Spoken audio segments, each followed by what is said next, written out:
Hey everyone, welcome back to the channel. In today's project we are going to build a simple thermometer using the WeMos D1 Mini, AMG8833 Thermal Camera and a TM1637 4-digit 7-segment display module. This project will allow us to measure the temperature with the thermal camera. Send the data to the WeMos D1 Mini and then display the temperature in Celsius on the 7-segment display. WeMos D1 Mini.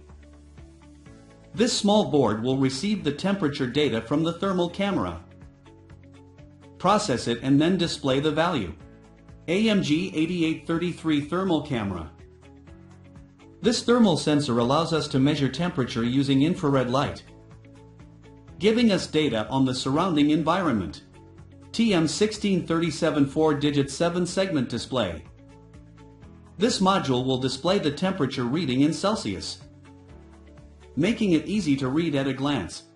Before we jump into the code, let's make sure we have everything connected properly. Here is how you'll wire everything up.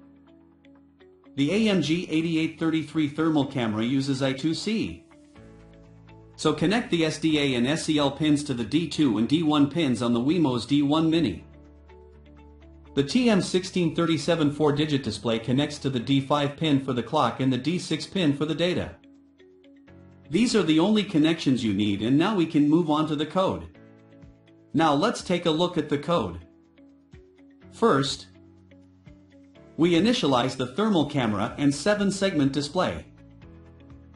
We then use the AMG8833 library to read the temperature data. We look for the highest temperature value from the thermal camera's 8x8 grid of sensors.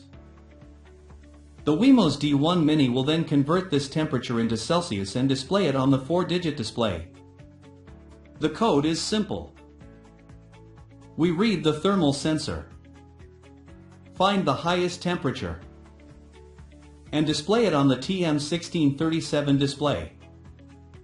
The value will update every second, so you can see the current temperature in real time.